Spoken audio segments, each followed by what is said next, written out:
सगळी माहिती जमा झालेली असेल. सुरुवातीला वापरताना आपल्याला ही सगळी माहिती द्यायला लागते. तुमच्याकडे सॉइल रिपोर्ट असेल, तुमचा सॉइल हेल्थ मृदा आरोग्य पत्रिका, ती टाकली तर आणखीनच चांगलं उत्तर, कारण सगळी माहिती त्याच्यात आहे. तर तुम्हाला तेही अपलोड करता येतं. नुसता फोटो नाही टाकायचा, फोटो सोबत माहिती टाकायची. ठीक आहे. त्यामुळे हा त्याचा एक साधारणपणे फॉर्मॅट असतो की नाव लिहायचं. नाव का लिहायचं? कारण आपल्यालाही कळलं पाहिजे. तिथे 100 वेगवेगळे चॅट्स तयार होतात. त्यामुळे हे कुठलं आहे, हे कुठलं आहे, तर ते मग सेव्ह होऊन जातं तुमच्या नावाने. तुमचं गाव कुठलं आहे, गाव का सांगणं गरजेचं आहे? कारण त्याला गाव बघून तिथलं हवामान विचार करता येतो. गाव नाही सांगितलं तर ते उत्तर सामान्य स्वरूपाचं असेल, त्याचा तुम्हाला काही फायदा होणारच नाही. तालुका, जिल्हा का? तर मग मातीच्या कंडिशन साठी वगैरे आम्ही आता जिल्हानिहाय डेटा उपलब्ध आहे, गावनिहाय डेटा उपलब्ध नाही आपल्याकडे. म्हणून मग जिल्ह्याचा डेटा दिलेला. त्यामुळे तुम्हाला त्या सगळ्या गोष्टी सांगायला लागतात. पीक कुठलं आहे, आणि पिकानुसार तुमचे सगळी खतं, पाणी, सगळं टाइम टेबल सगळं बदलतं. वाण कुठलं आहे, या गोष्टी सांगायच्या. आता जे फळबागायतदार आहेत किंवा फळपीक घेणारे शेतकरी आहेत, त्यांना या गोष्टी महत्वाच्या असतात. छाटणीची तारीख सगळ्यात महत्वाची गोष्ट असते द्राक्ष बागायतदारांसाठी, हो ना? तर त्या गोष्टी तुम्हाला टाकल्या तर ते आणखी. आणि मग तुम्ही तुमचा प्रश्न लिहा की आता हा माझा बाबा प्रश्न आहे. मागे जाता का? एकच मिनिट मागे. अटी म्हणजे काय? तुम्हाला उत्तर कसं पाहिजे. म्हणजे तुम्ही त्याला अट घालू शकता की पुढच्या 2 दिवसात काय करायचं ते मला सांग, पुढच्या 1 दिवसात काय करायचं ते मला सांग, पुढच्या 6 महिन्यात काय करायचं ते मला सांग.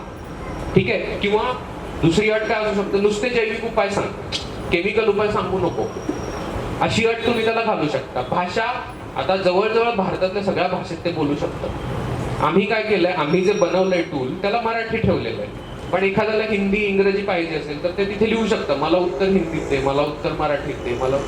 आणि स्वरूप म्हणजे आता समजा मातीचा रिपोर्ट आहे, पण तुम्हाला प्रिंट काढून घ्यायची आहे, तर बाबा मला टेबल फॉर्मॅटमध्ये उत्तर दे, मला व्हॉट्सअप मेसेज सारखं उत्तर दे, हा, किंवा मला एखाद्या विद्यार्थ्याला दुसऱ्या शेतकऱ्याला समजावून सांगायचंय तसं उत्तर दे. तर त्याची भाषा, उत्तर लिहिण्याची पद्धत त्यानुसार बदलते. किंवा तुम्ही म्हणाला की मला एखाद्या शेतकऱ्याला सांगायचंय हे, तर तू माझ्यासाठी उत्तर दे, तू शेतकरी वाचू शकत नाही, तर ते लिहून देतं. तुम्ही पहिल्यांदा हे सांगा, दुसऱ्यांदा हे सांगा, इथे प्रश्न विचारा, तुम्हाला समजलंय की नाही, मग पुढे हे विचारा.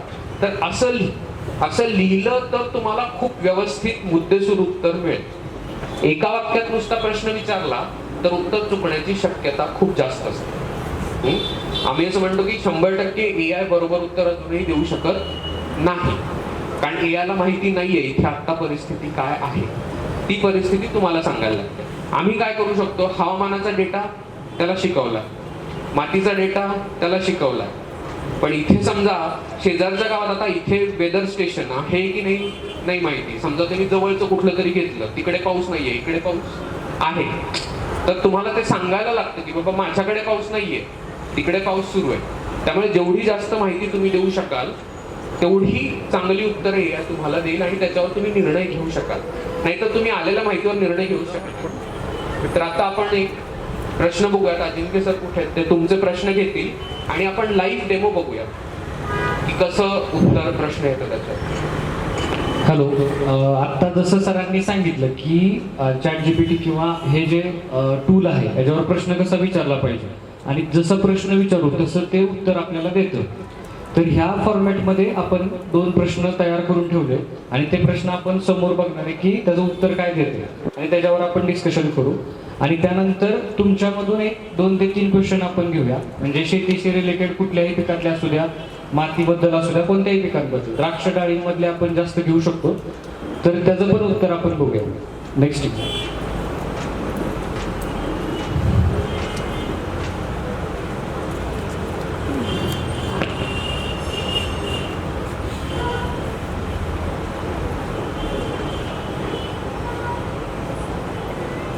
आता हा प्लॅटफॉर्म उघडला आहे आणि त्याच्यावर आपण जो स्लाइडवरचा प्रश्न आहे ना तोच कॉपी करून घेतो.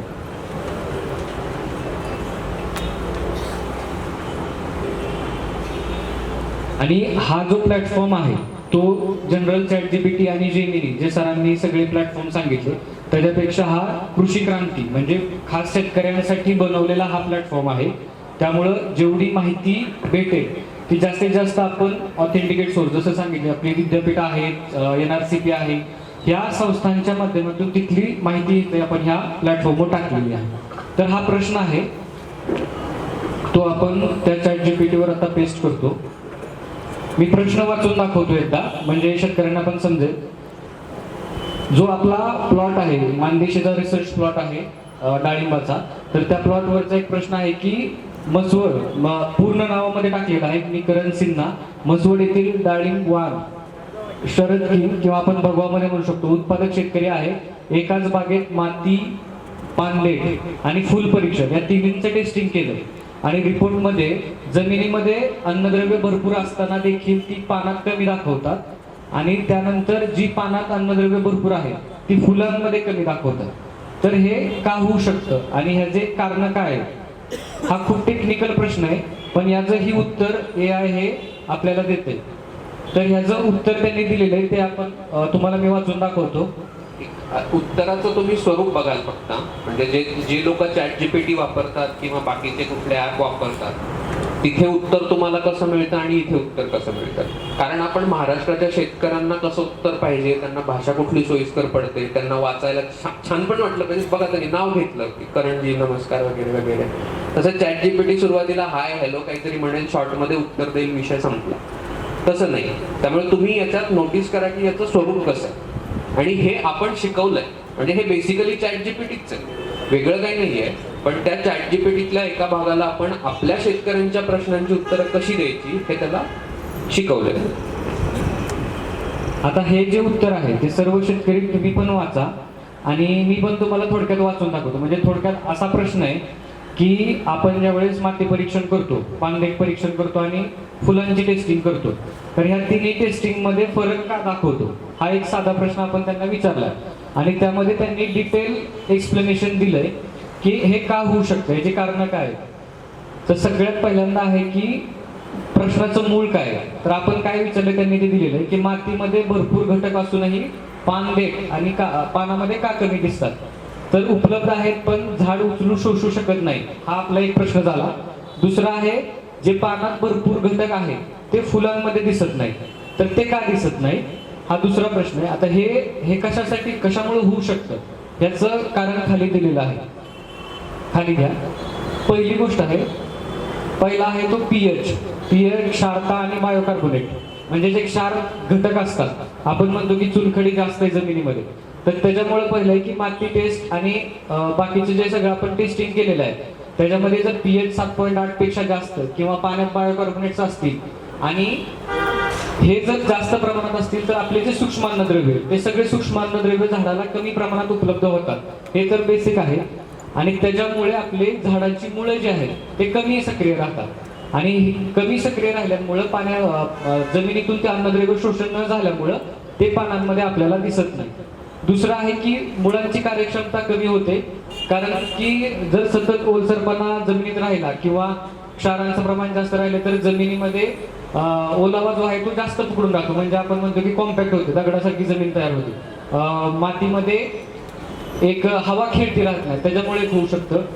तिसरं आहे की पाण्याचा ताण जर जास्त झाला तरी पण हे होऊ शकतं किंवा कमी जास्त प्रमाणात पाणी जर दिलं तरी पण होऊ शकतं.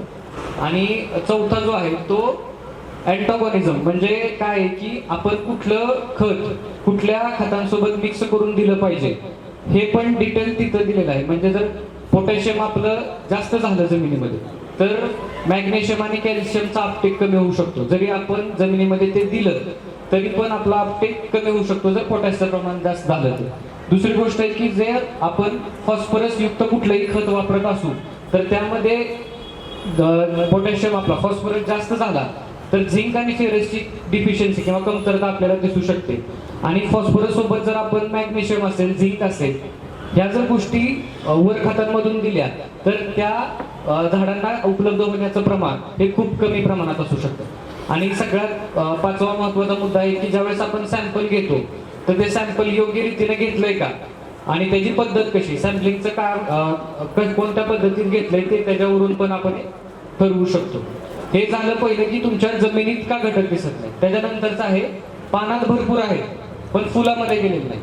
तर ह्याचं कारण काय आहे की दोन महत्वाची कारण आहेत. एक तर झाडांमध्ये जे आपले 17 ते 18 अन्न घटक आहेत की ते सगळे आपल्या झाडाला लागतात, जसं की NPK आहे, कॅल्शियम, मॅग्नेशियम, सल्फर आणि सूक्ष्म अन्नद्रव्य आहेत. पण ह्यातले जे कमी हालचाल करणारे जे घटक आहेत जसं की कॅल्शियम आणि बोरॉन हे आपल्या फ्लॉवरिंग स्टेजसाठी जास्त प्रमाणात लागतात, पण हे हालचाल खूप कमी करतात. म्हणजे पानात आहे पण ते फुलांपर्यंत पोहोचायसाठी जर आपल्या